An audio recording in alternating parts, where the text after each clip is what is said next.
네, 부동산 시그널 오늘 함께해 주실 전문가분 소개해드리겠습니다. P&J 부동산 연구소의 박대근 본부장님 나오셨습니다. 안녕하세요. 네, 안녕하세요. 반갑습니다. 네, 아무래도 부동산 투자에서 따져봐야 할 가장 1순위 역세권이 아닐까 싶은데요, 본부장님. 그래서 오늘 본부장님께서 역세권 그리고 역세권 투자 전략에 대해서 알려주신다고 하셨어요. 한번 들어보고 싶네요. 네, 맞습니다. 자, 부동산을 이제 취득하시거나 실거주를 하시기 위한 목적, 그리고 또 이제 첫 번째 주택을 취득하시는 분들뿐만이 아니라 투자를 위해서도 부동산의 투자 가치 요건들 중에 가장 1순위는 바로 역세권이라고 할 수가 있겠습니다. 오늘 그 역세권에 대한 이야기를 한번 나눠보도록 하겠는데요. 그 시그널 영상으로 먼저 함께 확인하시겠습니다.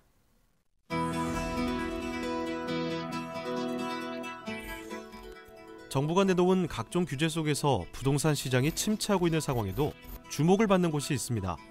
바로 역세권인데요. 교통 인프라가 조성되면 그 주변으로 주거 수요가 몰리고 상권이 발달돼 부동산 시장이 활성화되기 때문입니다. 역세권이란 역을 중심으로 다양한 상업 및 업무 활동이 일어나는 세력권을 의미하며 역을 이용하는 주민의 거주지, 상업지, 교육시설의 범위를 뜻합니다. 역세권은 보통 역을 중심으로 500m 반경 내외의 지역을 말하는데요. 역세권은 부동산 가격에 지대한 영향을 미치기 때문에 부동산 가격 평가에서 가장 중요한 요소 중 하나로 꼽히고 있습니다. 하지만 모든 역세권을 같은 가치로 평가해서는 안 됩니다. 역을 이용하는 사람들이 많으면 많을수록 역세권으로서 가치가 높으며 역세권 이용 가치는 지역마다 다른데요. 서울은 웬만한 지역에 지하철 노선이 지나가다 보니 전통적으로 인기 상품이던 역세권 부동산에도 차별화 바람이 불고 있습니다. 지금부터 역세권의 모든 것과 역세권 투자 전략까지 낱낱이 파헤쳐드리겠습니다. 네, 맞습니다. 일단 부동산 가치의 결정적인 요건들이 여러 가지들이 있습니다. 결정을 하신 데 있어서 주변에 생활의 편의시설이라든가 인프라 가장 먼저 보실 텐데요. 특히나 또 이제 많은 학군 수요가 몰려있는 강남 4구를 필두로 해서 숲세권의 역할들이라든가 개발 호재가 있다면 부동산의 가치는 더욱더 높아질 것으로 생각을 하실 겁니다. 그중에서도 저는 항상 1순위로 결정을 하는데 중요한 요소는 바로 역세권이다. 항상 강조를 드리고 있습니다. 영상에서 확인하셨다시피 역세권은 단순히 역과 가까운 것만을 뜻하지는 않습니다. 주변에 역세권으로 인한 인프라의 형성이라든가 또는 역세권을 통해서 이제 경제적인 창출 효과를 좀 볼 수 있는 직장까지의 접근성이 좋은 지역들을 바로 역세권이라고 이렇게 정리를 할 수가 있겠는데요. 자, 주택 구입의 1순위 조건 역세권이 직주 근접성을 가지고 있기 때문에 어떤 부분들 직장을 가지고 있는 생활의 그런 경제적인 파급을 가지고 있는 사람들의 1순위가 바로 역세권입니다. 특히나 또 이제 지하철과 주택 간의 거리라든가 시간과 환경의 여러 가지의 요건들을 충족을 시켜야 역세권의 합리적인 선택이다. 이렇게 볼 수가 있을 것 같고요. 직장까지 접근성이 좋은 역세권을 선호하는 그런 모습들을 좀 볼 수가 있겠습니다. 자, 특히나 또 이제 업무지 내에 위치하고 있는 역들이 가장 인기가 많을 텐데요. 업무지 내에 위치한 역들 같은 경우에는 굉장히 가격대가 굉장히 비싼 점들을 좀 볼 수가 있겠죠. 예를 들어서 도심 지역이라든가 또는 강남 지역 또는 영등포, 여의도 이런 지역들에 위치한 역들의 주변의 지가는 굉장히 높습니다. 그렇기 때문에 그 업무지까지 접근성이 좋은 노선들이라든가 역들의 접근성이 좋은 곳들도 같이 함께 인기 있는 역세권으로 분류가 되고 있습니다. 역세권의 그런 활성화로 인해서 유동인구와 유입인구가 굉장히 많은 역세권들이 인기가 있다는 점은 알고 계실 것 같고요.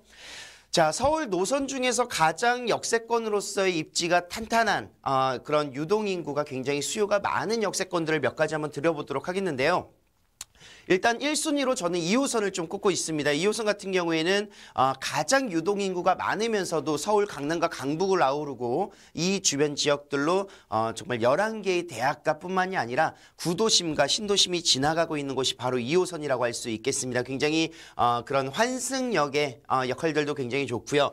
대표적으로 이제 보실 수 있는 지역들이 영등포 지역이라든가 또는 북쪽으로 올라가신다면 강남과 대학가를 끼고 있는 홍대, 신촌, 라인이 위치하고 있고요. 종로 중심가가 또 위치하고 있습니다. 신흥 업무타운으로서 이제 입지를 굳히고 있는 왕십리 지역과 아래쪽으로 내려간 다음에 이제 잠시를 지나서 이제 강남까지도 지나가고 있는 곳이 바로 2호선의 회선 라인이라고 볼 수가 있을 것 같고요.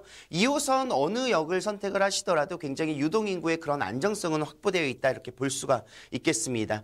순환선으로서 강남과 강북을 잇고 있는 지역이라고 할 수가 있겠고요. 자, 5호선 같은 경우에는 직장인 노선이라고 할 수가 있겠습니다. 이제 서쪽과 동쪽, 이제 강동구와 강서구의 그런 베드타운으로서의 그런 많은 사람들의 이제 그 직장을 위한 노선이다 이렇게 볼 수가 있겠는데 굉장히 이곳도 이제 그 동북권의 이제 가장 그런 핵심 지역들을 좀 지나가고 있죠. 주거 업무 지역이라든가 업무 지구까지 30분에서 40분 내에 모든 지역들이 다 통과를 하고 있습니다. 특히나 또 이제 뭐 동대문이라든가 인사동 뭐 이런 박물관이나 청계천들을 지나가고 있기 때문에 외국인들의 그런 선호도가 높은 곳이라고 할 수가 있겠고요. 모든 노선들의 지하철이 환승이 가능하다는 점을 좀 살펴보면서 굉장히 5호선도 직장인 노선으로서의 그런 역할들을 탄탄하게 입지를 갖추고 있습니다.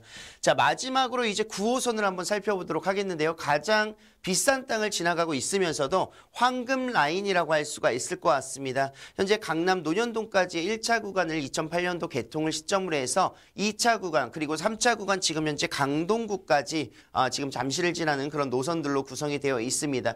강남 한강 이남 지역의 가장 핵심 라인이라고 할 수가 있을 것 같고요. 9호선 라인으로 인해서 이 주변의 집가 굉장히 많이 올라갔던 점을 살펴보시면서 앞으로 9호선 라인의 2차 구간과 4차 구간과 5차 구간의 그런 연장선들이 지나가는 그런 황금 라인들의 새로운 구성을 좀 살펴보시면 앞으로 집가가 더욱더 올라갈 수 있는 지역들을 좀 예상할 수 있지 않을까 그렇게 충분히 살펴볼 수가 있겠습니다. 자, 방금 말씀드린 역 노선들이 전부 이곳들을 지나가고 있습니다. 지금 동그라미로 지도상에 이제 표시가 된 지역들이 업무 지역의 밀집도가 굉장히 높은 지역입니다. 종로, 광화문, 도심, 한양, 도성 지역과 그리고 영등포, 여의도 지역 국제금융중심지죠. 그리고 아울러서 강남구의 그런 그 세계적인 업무 도시들을 이제 좀 살펴볼 수 있는 강남 3구 구성이 되어 있습니다. 이렇게 해서 서울 3도심이라고 위치를 하고 있습니다. 굉장히 업무 시설 등이 밀집되어 있는 지역들이고 마포구 공덕 합정이라든가 또는 상암 DMC 그리고 용산의 국제업무지구 그리고 동쪽으로는 이제 왕십리 지역으로서의 이런 업무타운들 아울러서 G밸리 가산디지털단지 구로디지털단지의 G밸리의 산업단지와 그리고 마곡산업단지가 함께 위치하고 있습니다. 자, 이 지역들을 다 아울러서 이곳에 투자를 하면 좋을 것 같은데 역세권으로서 모든 역들이 다 이곳을 핵심적으로 지나간다라고 이렇게 볼 수가 있겠습니다.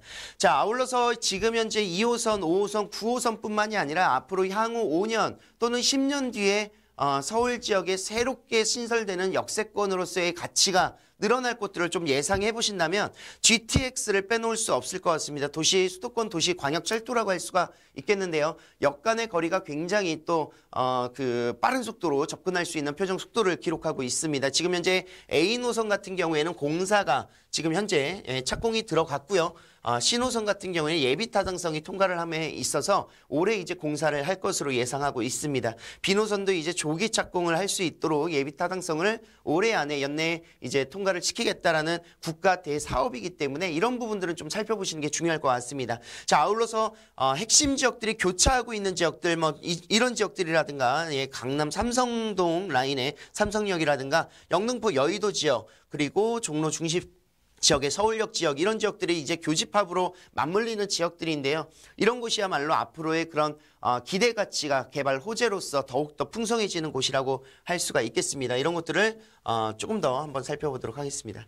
자, GTX A, B, C 노선으로 구성이 되어 있는데요. 이제 서울권 내에서의 그런 투자 가치들도 있겠지만 수도권에서도 이제 접근성이 좋다는 이유로 굉장히 그런 가치 상승이 계속해서 올라가고 있는 것 같습니다. 이번 9월 21일 발표됐었던 이제 신도시의 그런 사업 연장이라든가 이런 것들이 GTX와 밀접한 연관을 가지고 있고요. 서울까지의 제3도시가 이제 신도시가 이제 성공을 하기 위해서는 GTX의 영향이 정말 크다고 할 수가 있겠는데 그런 투자의 그런 방향성들을 좀 살펴보시는 게 좋을 것 같습니다.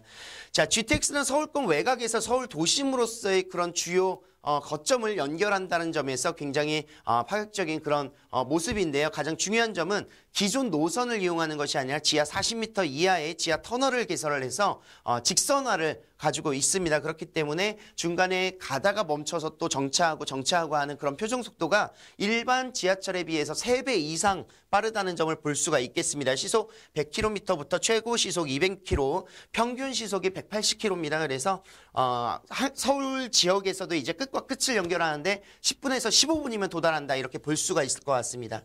자, 아울러서 기존 전철의 3배 속도의 그런 노선으로서 이제 A, B, C 노선으로 구성이 되어 있고요.